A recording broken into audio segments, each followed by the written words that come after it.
Good afternoon and welcome back to the West Ham Network. I am Anton, bringing you today's West Ham Daily. It's a player ratings. As per usual, West Ham walked away 1-0 winners away from home at Fulham, Craven Cottage. It wasn't about the performance, it's about the result. That's a very famous David Moyes saying these days, isn't it? And that's exactly what it was. We soaked up so much attack and pressure. It was ridiculous, but we did deal with any issues that was brought our way. That's essentially what it is. You know, I'm going to repeat the same saying I say, as you know I do sometimes. It's buckle up, West Ham fans. This is what we are going to get from now to the end of the season. We may drip feed some points, but those points may lead to safety for West Ham in the Premier League. Essentially, that is what we're looking for. Essentially, at the start of the season, that's not what we were looking for. We were looking to try and compete with that top six if we can again, but we didn't and haven't done that this season. So now it's a relegation scrap. And by getting that victory, it pushed us 3 points clear from the relegation zone, but it is tight, and it is the tightest it's going to be, and it's the tightest it's going to be until the end of the season. West Ham currently sitting in 14th place with 29 games played, and we have 30 points on the table. We are also equal on points with Bournemouth, who have now pushed themselves out of the relegation zone, hitting a couple of good victories over the last couple of weeks. West Ham have Bournemouth coming up as well. They're also on 30 points. There is a superior goal difference there, though. We have 17 goals of a difference between us and Bournemouth.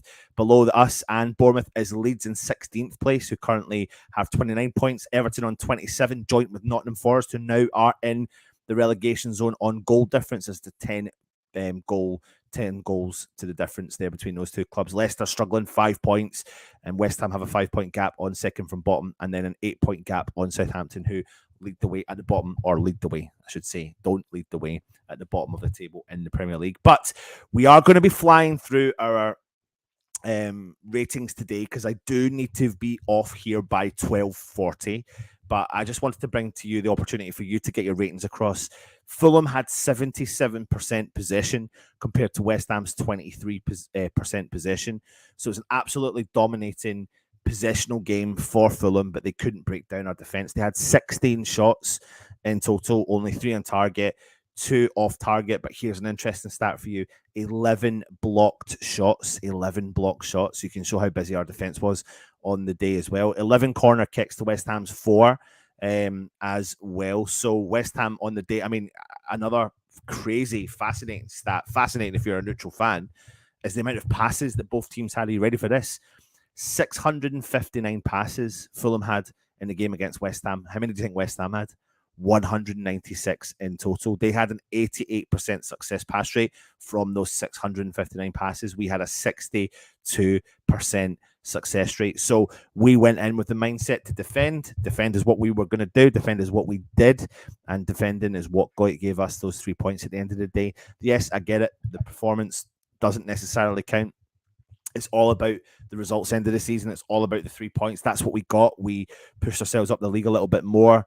And I think if we had maybe not got beat in the style we did get beat against Newcastle, we would be a little bit more positive than what we are right now. But so be it. That's the situation we are in, and we just need to keep pushing ourselves up that Premier League table as well. Afternoon happy for the points, but playing style sucks. 20% passion, all out depends. That's from Michael Blees. Toby Sampson, good to see you, my man. Hope you're well. Thank you for joining us. I was fishing and missed the game. I'm here to be educated. Jan Phillips, well, educated you are going to get, but it wasn't fantastic at display, but it did get the 3 points. That's the main thing. Afternoon all from Jan Phillips. Love that picture of you, Mr. Parks, as well. Hi, Anton. Happy Easter. Hope the kids enjoyed the race. Thank you very much, Joan. They did. They had a great time. We're doing some more family stuff again today. I'm off the rest of the week as well. So, yeah, having loads of family time. So I appreciate the kind gesture, and same to you. If they had a half-decent striker, we would concede. I agree with you, Michael, but I think essentially we knew that Mitrovic wasn't going to play. So we did, and it was a tactical decision by Moyes. So as much as I'm now against the style of play that we're playing, and I'm not excited by games anymore at West Ham, it was a tactical decision to get the job done, and that's exactly what he did. The game was going against us. It went against us the whole game, but we defended for our lives, and that's exactly what happened. Hi, Toby. Well done for missing it. It was so stressful. It really was, John. Afternoon, your mate, from what I've read, were pure. We went pure counter-attack. I don't even know if we did go pure counter-attack. I think we went pure counter-attack at the end of the game. I don't remember really essentially having many other breaks. It was very reminiscent of the Southampton game that we played. So tough to watch, really tough to watch. But like I've said, and I will always say, it's the results end of the season, and that's how you walk away and get results at the end of the day. As well, did Harrison Reed get his man of the match medal? Do we know? I know. Thank you very much for the own goal as well. But listen, we're essentially here to do the player ratings as well. So I'm going to bring them to you, and I want you to start putting them in the chat. I do, like I said, have to be off by 12:40. So I'm just going to ask you now to rate Fabianski, who did maintain and gain his position in the team. And what did you think of his performance against Fulham out of 10? Let us know. He kept his place, like I said, despite being at fault for Newcastle's couple of goals during the 5-1 win against West Ham on Wednesday. It had little to do, really, essentially, in the first half, because really our defenders stopped him from having to work too hard. But he was reacting to crosses. They were, kind of your kind of expected catches as well. But the closest he got to really getting beat was from a chance that Andreas Pereira had in the second half, long range, where he actually, I think it was in the second half, he went 1-on-1 with the keeper, and then he tried to go around the keeper, and Fabianski dived, and it looked like it was in slow motion.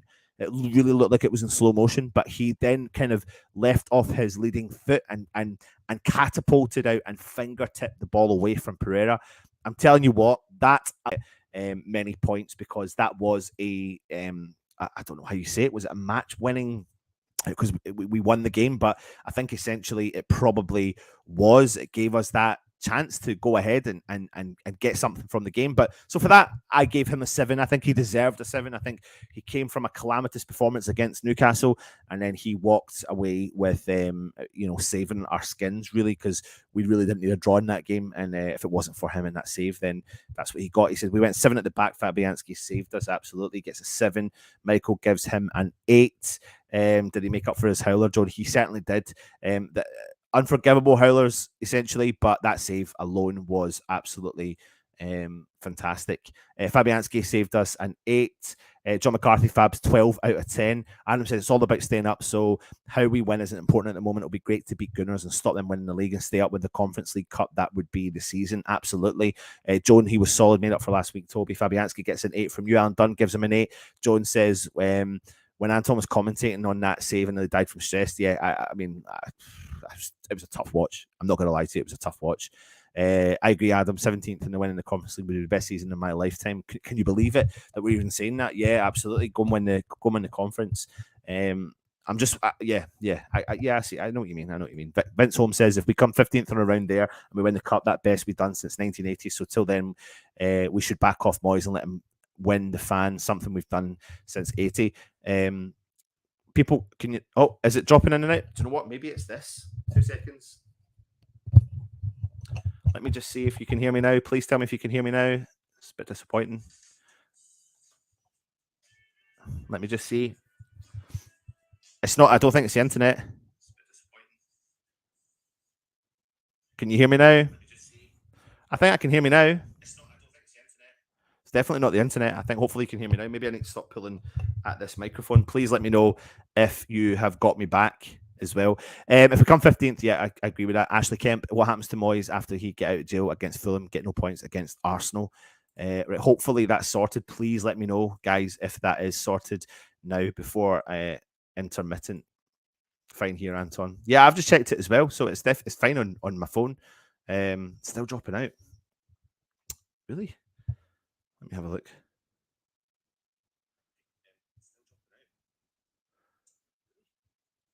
It's working. No, it's definitely working on mine as well. So I'm going to move on. Hopefully we can get through them. Creswell, what do you think from Creswell's performance? Coming back into the side, I think it was a bit of a shock conclusion.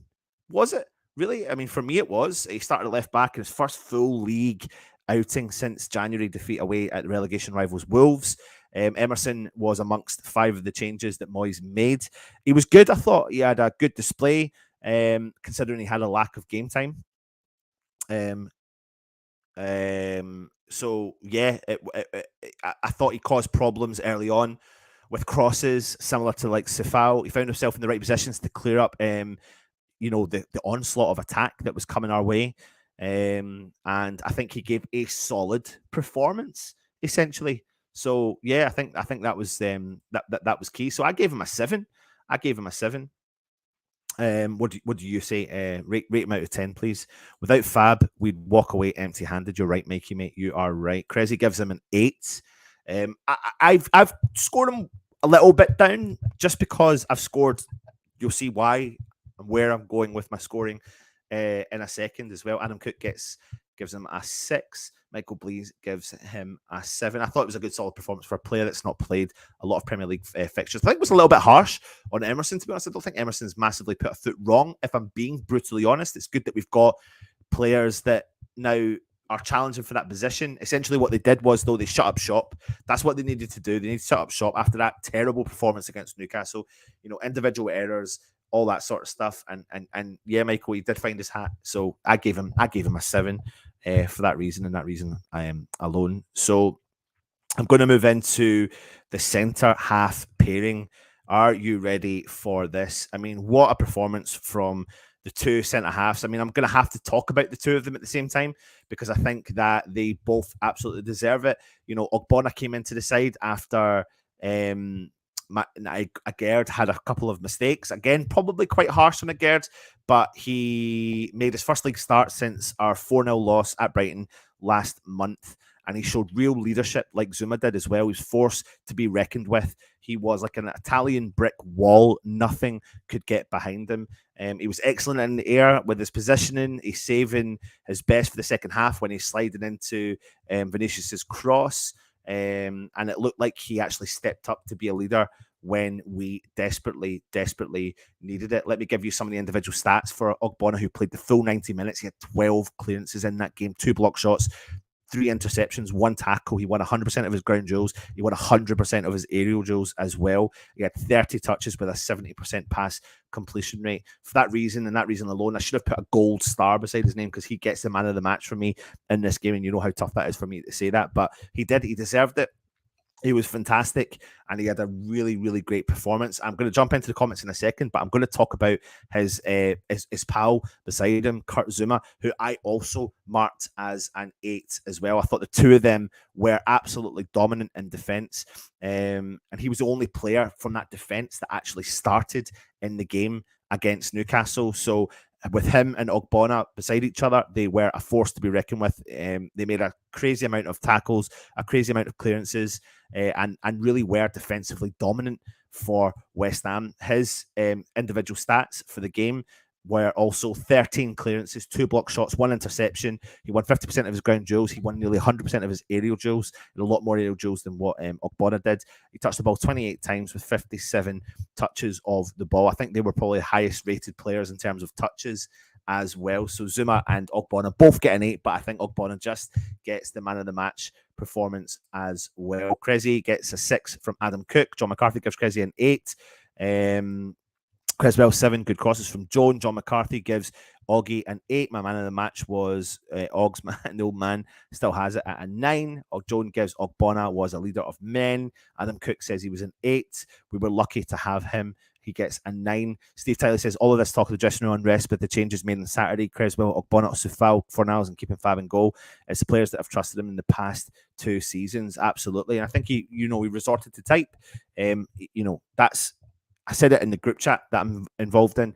Essentially, what happened was that result got us over the line. That's what you needed. It's not going to be fancy. It's not going to be nice. But we'll see. I can see the time, John. I can see the time. Zuma was an 8. John McCarthy said Zuma was an 8. Michael Blease says Zuma gets an 8 also. Adam Cook gives him an 8, and I've seen the time, so I will be firing through the next player. Sefao, do you know what? I misjudged him at the start of the season, and he did. I mean, listen, I love the guy. I've got his top there. I thought he came in to replace Tilo Kira, and he's been preferred since he's recovered from his heel injury. And he played a role in the goal. Actually, he never gave up. He made that run, and he never gave up. And he got the initial cross in, which started the move that Bowen then pounced on. but he made several good clearances and remained a good outlet for things for West Ham, really, essentially. And I think our defence, this is me finishing off our defence, he gets a 7 for his performance in the game, because I think he did, again, do a fantastic job out there. Our defence and our goalkeeper saved us in this game, because it was all about that. He had 10 clearances, 4 interceptions, and 2 tackles. He won 50% of his ground duels. He won 50% of his aerial duels. He lost possession 19 times, but to be fair, he was trying to get up and down that park as much as he possibly could to try and give us an outlet moving forward. But there you go. So I'm going to jump through the comments. Sufal gets a 7. John McCarthy gives him a 7. Adam Cook gives him a solid 7. Joan gives him an 8. Really good as well. Let me move into Declan Rice. I thought it actually wasn't Declan Rice's best game in a West Ham shirt, but it's very rare that you even say that. And he still, it was a mixed game, really. He made a few good tackles, a couple of good interventions, and a long pass which started the move, which eventually led to the own goal. He lost the ball quite a few times in the middle of the park to allow Fulham to break and get into a transition, and he got booked in the second half against Tom Kearney, and so that really kind of got the better of him. That showed the inexperience of his real situation, but not the best day at the office, but still a good day. Essentially, I think he really did help. Our defensive issues. Ish to a certain extent. He played the full game, 46 touches, 67% pass completion rate. He probably was frustrated at the fact that we had no time on the ball at all. He couldn't get time on the ball. He only won, though, 1 from 6 attempts at ground duels, and he only won 1 attempt from 4 attempts at aerial duels as well. He lost possession 15 times, so stats that you don't really tend to see or associate with Declan Rice. He had made 7 clearances, 1 block shot, 3 interceptions, 1 tackle as well. So that's where he really played up in his game, and for that alone, I gave him a 6. I know it's quite a low scoring.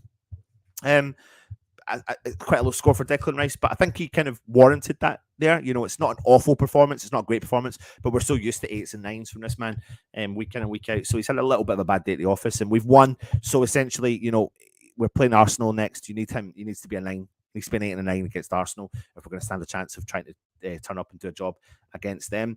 Rice gets a 7 from yourself, Joan. Michael says Oggy made up the top 3 defenders on weekend on Sky. He did. Rice 7, like most of his season. Rice starting to lead with a 7, and that's the thing with Rice. A bad day is still worth a 6 at least. Absolutely, you make a valid point there, and it's true. Let me go on to Pablo Fornals, who came into the team for West Ham. This was his first league start in almost 3 months. For him as well. He got his chance ahead of Saeed Benrahma on the left wing. Not a good game on the ball because he couldn't get on the ball, but defensively he did chip in. Technically played a lot of stray passes and struggled to keep hold of the ball, and I wasn't surprised to see him replaced actually when he did get replaced. But I think defensive duties, he done a job. He touched the ball 35 times. He made 54% pass completion rate.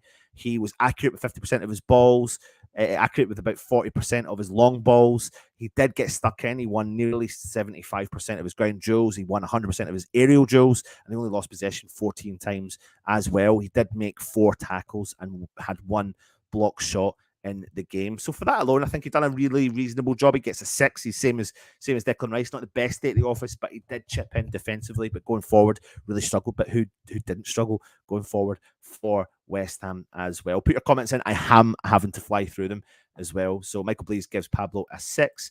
Joan, I love him as well. I do love him. I think he capitulates everything that West Ham is, and I think he's been very patient as well. So I do love Mr. Pablo for that.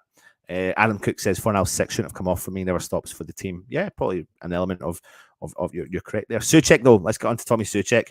A lot of fans are always concerned at why he's starting. His physicality was good at times, and he needed West Ham often.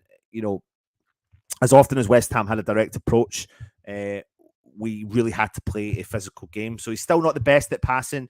That's it. That's the issue. His technical passing isn't the greatest on the day. And I think that's essentially what we probably need. But he's favoured. He's just absolutely keeps playing left, right and centre for David Moyes. He had 36 touches, 55% pass completion. He was 100% accurate on his crosses. He lost possession 9 times. He won 80% of his ground duels. He won 50% of his aerial duels. He had 8 clearances, 1 block shot, 1 interception. It was going to be a day at the office that he was going to play. It was always going to be a day he was going to play in the team. I gave him a 5 because I think essentially the role he's asked to do, he was probably one of my lowest scoring players because he was ineffective, and that's really why I gave him that score. As well. How does Souček stay on the pitch? He just runs in circles now. Souček gets a 5. Adam Cook gives him a 6. Andy says Souvenir 3 for making 11 passes in 90 minutes. Such a liability. I do tend to agree, but I want West Ham to get the best out of they possibly can as well. Anyway, Jared Bowen. Let's move on to one of the men up top. He will get an assist due to it being. Oh, no, it won't. He doesn't get an assist for that goal, actually, because it's an own goal, so it doesn't count. But he had a trademark cutting in from the byline and getting the ball back, which caused problem, putting the ball into the mix, and that caused the problem for them scoring the own goal. He was a threat. I thought he was grafting away. He was a couple of times he broke through and he made maybe the wrong decision in the final third. He had a chance to score late on, but that was saved by Leno as well. But I think essentially he was getting a little bit better, isn't he? He's getting a little bit better, getting forward as well, giving us an option going forward. So not his best day at the office. You feel like he needs a couple of more goals and he'll start feeling his confidence. But I think he essentially deserves a 7 for that alone, for getting involved and putting the ball into the mix. You can see he's trying. You can see he's absolutely trying as well. Bowen gets a 7 from Joan. Michael Blease gives him a 7. He made the goal. Andy Armit gives him a 6. Bowen had to do a job including defensive duties with Sufal and Bowen. Absolutely happy to see him regaining form. He gets a 7 from Mikey. Adam Cook says 7, never stops for a team and always tries. Absolutely. I'm 2 minutes late to where I need to go, but it's fine. Danny Ings, what do you think of Danny Ings? I mean, I feel really a bit sorry for Danny Ings. He lost his place against Newcastle and he was recalled to play up alongside Antonio in a front 2, and rather than be really supported because we decided to be defensive, it defeated the purpose really of having the 2 up the front. But he was put through in the second half with a glorious chance that you would only really want Danny Ings to be on the end of. He tried to chip Leno and it was a good save, and he was taken off after. I thought he was actually going to get taken off in the first half from an injury, but we stuck by him, and he was all right. He wasn't the best day at the office. I've given him a 5, sorry. I've given him a 5. It's reasonably low, but it's tough to score players who don't get involved in the game, and it's not really essentially his fault. He had 16 touches in the whole game, 60 minutes he played. He lost possession 3 times from those 16 touches.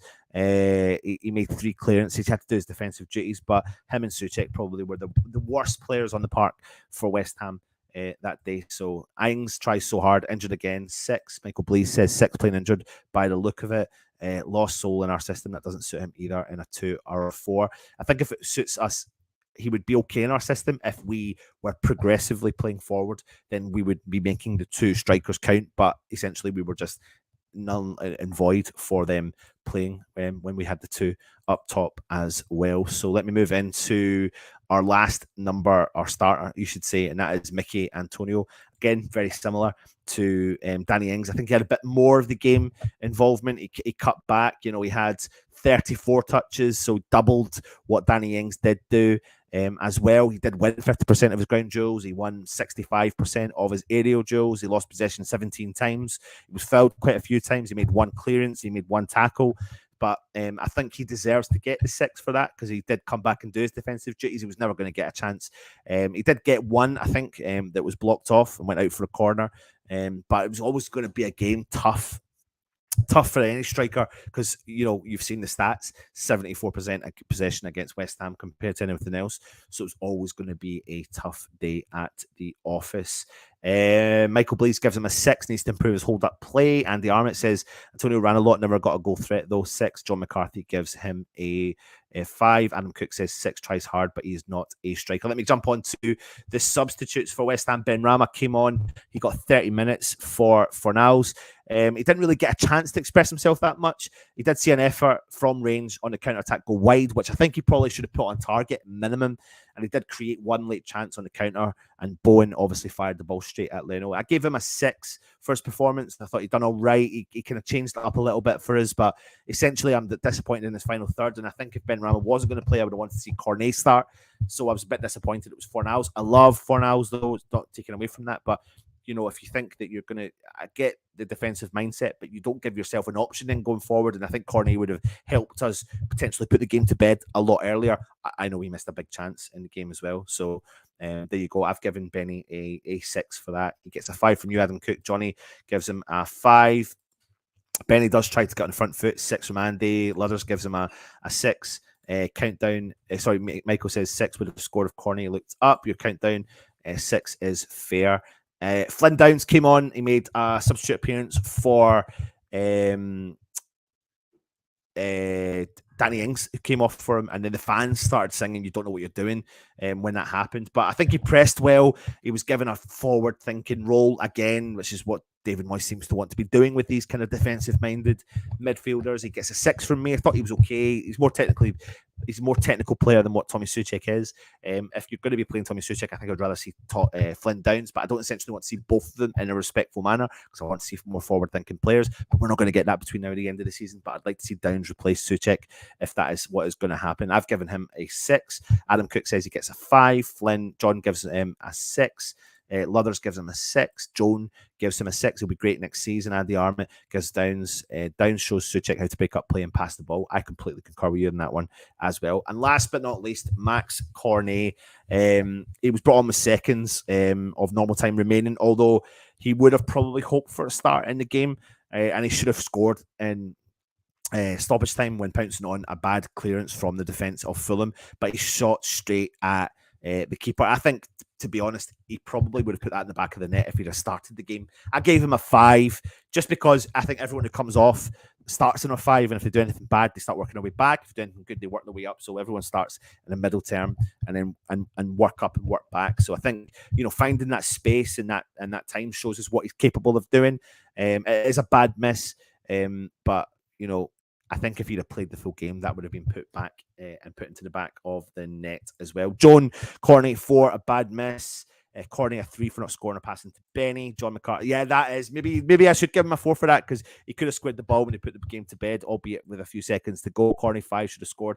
Bad miss. I think Downs is Rice replacement next season. Could be. Cornet a 5. Why do we constantly shoot straight at the goal? I don't know what it is, but I think he has come a long way from, and you're right there, coming back from an injury and coming back into his own again. So I think I think he needs to start. He needs to start because I think he can come back and do his defensive duties because he can play in that role as well.